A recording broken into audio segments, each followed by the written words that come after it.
Meus amados e minhas amadas, mais um vídeo desse canal Edificando Vidas. Vamos para o tema de hoje, jejum. Preciso jejuar nos dias de hoje? Jejum é bíblico? Qual a finalidade? O que Jesus falou sobre o jejum? Vamos juntos aprender esse tema? Olha, eu quero começar com aquilo que Jesus de Nazaré, quando esteve aqui, chamou de hipocrisia a respeito desse tema, o jejum. Vamos lá para o Evangelho de Mateus, capítulo 6. Mateus, capítulo 6. O capítulo 6 do Evangelho de Mateus, ele traz algumas situações que Jesus trata, né? Sobre a justiça, sobre como orar, ensinou a oração do Pai Nosso, sobre não juntar riquezas na terra. E aqui, no verso 16 do capítulo 6, ele também trata com seus discípulos sobre o jejum, essa hipocrisia. Existem muitas formas que os discípulos precisavam aprender, e como já citei aqui, a questão da justiça, a questão das riquezas, do dinheiro, a questão da oração, e o jejum também não ficou fora do ensinamento de Jesus sobre a hipocrisia que se acontecia naquela época, que se passava na época de seus discípulos. No verso 16 diz assim: quando vocês jejuarem, não fiquem de rosto triste como os hipócritas. Eles desfiguram o rosto para que os homens vejam que estão jejuando. Eu garanto a vocês, eles já receberam a recompensa. Quando você jejuar, perfume a cabeça, lave o rosto, para que os homens não vejam que você está jejuando, mas somente seu pai que vê o escondido, e seu pai que vê o escondido recompensará você. O primeiro ponto do jejum aqui, meus ouvintes, é o seguinte: a hipocrisia. E um dos pontos que Jesus batia muito era essa questão da hipocrisia que existia no meio do povo religioso da sua época. Alguma semelhança hoje, algumas pessoas ficam dizendo: estou em jejum, vou jejuar, fazer uma campanha de jejum. Foi isso que Jesus ensinou. É o que eu digo sempre. Eu acho, entendo assim, que eu não sei se há má vontade do povo ou se é realmente o desinteresse sobre a leitura da palavra do Eterno. Porque Jesus diz certas coisas, Jesus ensina certos assuntos, e esses assuntos ensinados por Jesus são totalmente descartados e deixaram de lado como se não fosse uma importância aquilo que Jesus falou. Ele está ensinando, assim como ensinou a oração, entre seu quarto em secreto e tal, e nós vemos as coisas feitas totalmente diferentes. Assim foi com o jejum. O jejum que Jesus estava ensinando, desfigurando totalmente do que era feito ali, era um jejum hipócrita, onde as pessoas queriam parecer contristados, tristes, né, para se mostrarem santos, como se esse jejum desse uma importância e espiritualidade maior àquelas pessoas. E é esse evangelho, o evangelho vai totalmente ao contrário dessas coisas. É o que você faz em oculto, é o que você faz em oculto em si e Deus, é você e o Pai. Porque quando você faz essas coisas para mostrar ao homem, você já ganhou sua recompensa, Jesus disse aqui. Mas tudo que você faz em oculto, entre você e Deus, é uma coisa tão magnífica, mas que é tão desprezado. Então quando você vê as pessoas aí chamando você para fazer campanha de jejum, chamando você que vai jejuar não sei quantas noites, e, ô irmão, estou aqui no jejum. Aonde você viu respaldo para isso? Onde você viu respaldo para isso? Agora tem uma coisa, um detalhe interessante, que aqui você vê Jesus trazendo o contraste da hipocrisia dos religiosos da sua época e mostrando a forma íntima de ser feita para com o Pai. No capítulo ainda em Mateus, preste atenção que coisa interessante. Vamos ver que coisa interessante aqui. No capítulo 9 de Mateus, no versículo 14, Jesus diz assim: então, preste atenção, nós lemos anteriormente que ele recrimina a questão hipócrita do jejum, ok? Orienta como deveria ser feito aos seus discípulos, mas aqui Mateus, o próprio Mateus, traz uma revelação adiante. Então, 9, verso 14. Então, os discípulos de João, João quem era? João Batista, profeta, o último profeta da lei. Então, os discípulos de João se aproximaram de Jesus e perguntaram: nós, os discípulos de João Batista, nós e os fariseus fazemos jejum. Olha, por que os teus discípulos não fazem jejum? Preste atenção. Aqui está afirmando que eles não jejuavam. E Jesus responde o motivo por qual seus discípulos não jejuavam. Jesus respondeu: vocês acham que os convidados de um casamento podem estar de luto enquanto o noivo está com eles? Mas chegarão dias em que o noivo será tirado do meio deles. Aí então eles vão jejuar. Ninguém põe remendo de pano novo em roupa velha, porque o remendo repuxa o pano e o rasgo fica maior ainda. Também não se põe vinho novo em barris velhos, senão os barris se arrebentam, o vinho se derrama e os barris se perdem. Mas vinho novo se põe em barris novos e assim os dois se conservam. Mateus traz aqui um relato de que Jesus está dando uma nova orientação aos seus discípulos. Dizendo que, olha, se eu, fazendo uma comparação com o casamento, se eu estou com eles, qual o motivo deles estarem jejuando?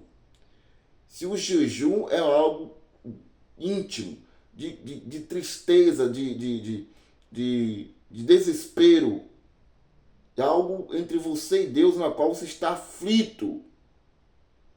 Eu estou com eles. Se o noivo está no... Olha o que ele diz assim, ó. Vocês acham que os convidados de um casamento podem estar de luto enquanto o noivo está com eles? Tem como estar de luto? Então ele é o noivo. Estava com os discípulos. Para que os discípulos estariam jejuando? Qual a finalidade do jejum dos discípulos? Qual a finalidade teriam?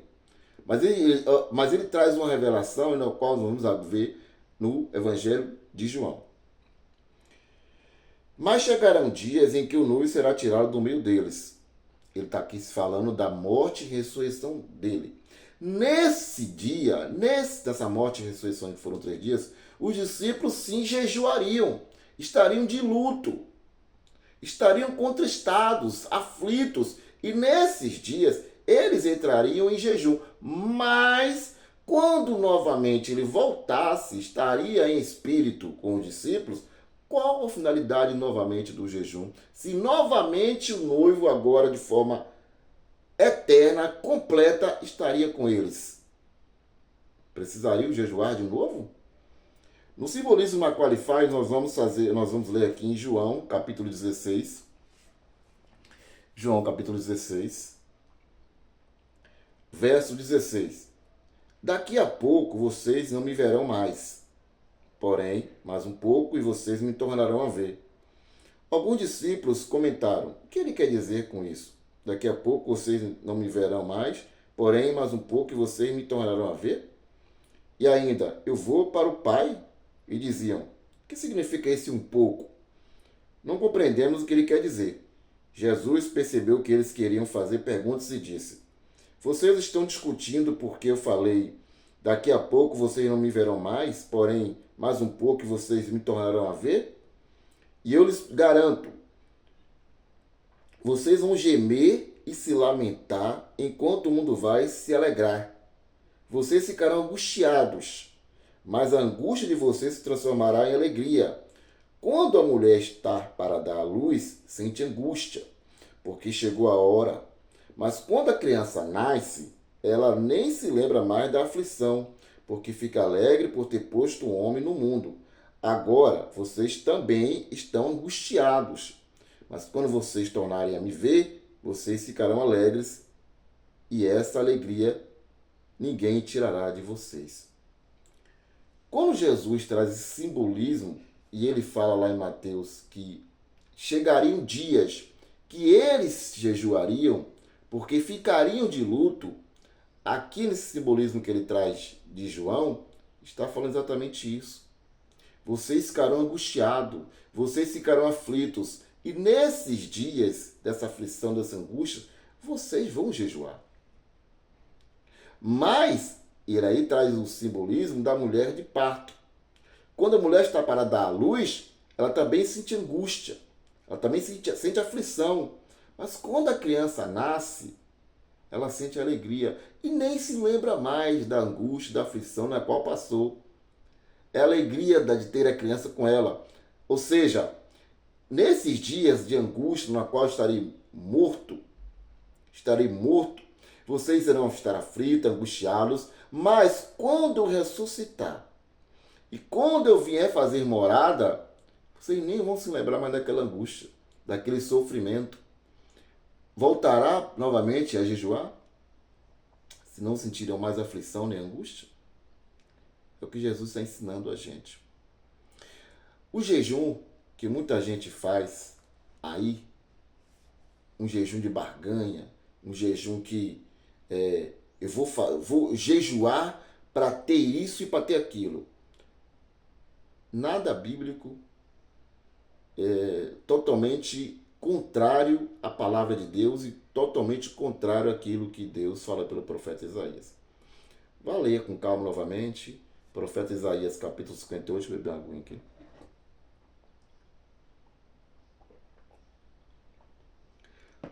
Lê novamente com calma Isaías 58.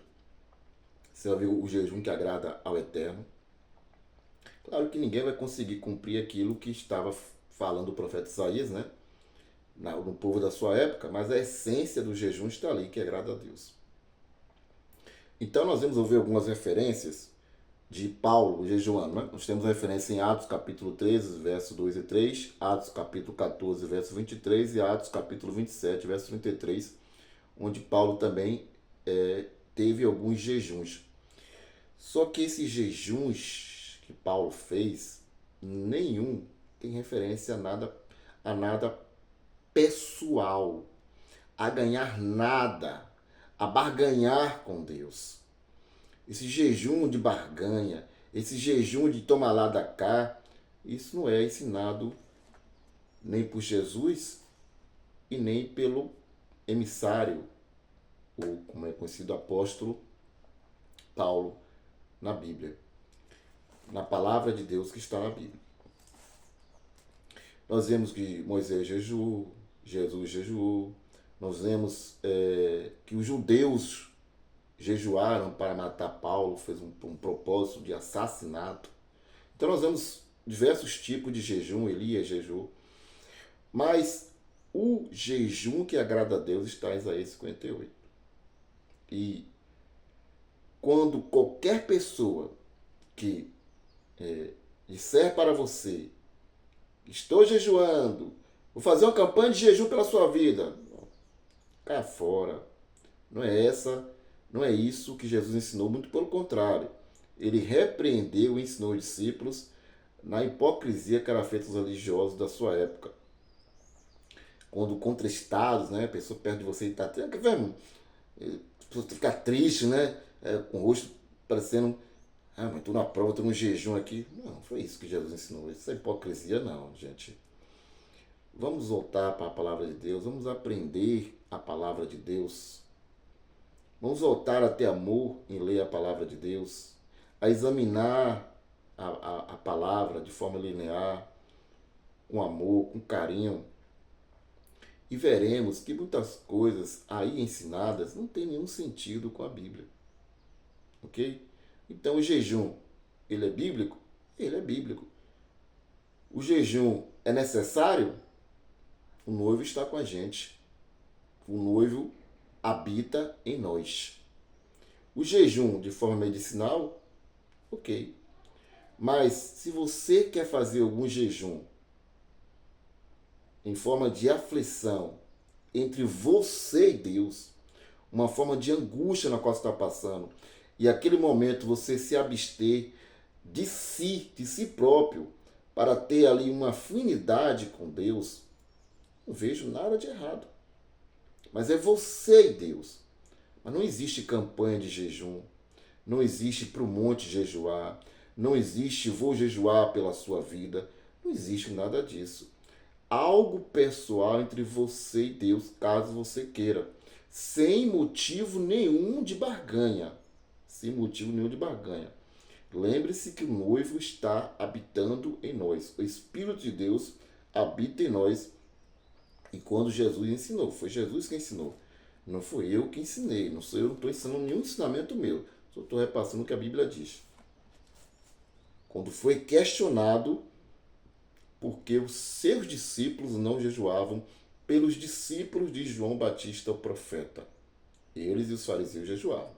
Ele disse, pode? Enquanto o noivo do casamento está presente, pode estar de luto? Haveria dias. Na morte e ressurreição dele, eles entraram em aflição e angústia e jejuaram. Mas a partir do momento que ele retorna, já não há necessidade nenhuma. Não tomem como referências os jejuns de Paulo, porque Paulo nunca ensinou para que a igreja jejuasse. Ele apenas passou por alguns jejuns. Em alguns momentos houve algumas orações entre eles para decidir algo para propósito de finalidade do corpo de Cristo. Essas referências que eu te dei, vocês vão ver. E eles, jejuando e orando, obtiveram resposta do Senhor. Mas foi por causa do jejum e oração? Ou da sinceridade do interior de cada um deles? E propósito para o corpo. Nada para ninguém. Vou jejuar aqui para ganhar Deus me dá um cavalo que preciso fazer a obra. Vou jejuar para que Deus me dê dinheiro para isso. Vou jejuar para que meu marido volte. Vou jejuar para que minha esposa volte. Vou jejuar para que meu filho saia das drogas. Esse não é o jejum bíblico. Ok? Se você chegou até aqui, dê seu like. Aperte do sininho de notificação. Vai lá, aperte em todas.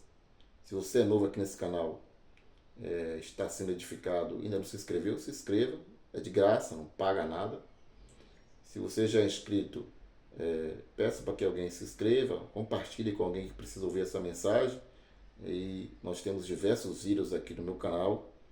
Tenho feito vídeos toda semana tem vídeos aqui, para que vidas possam ser edificadas.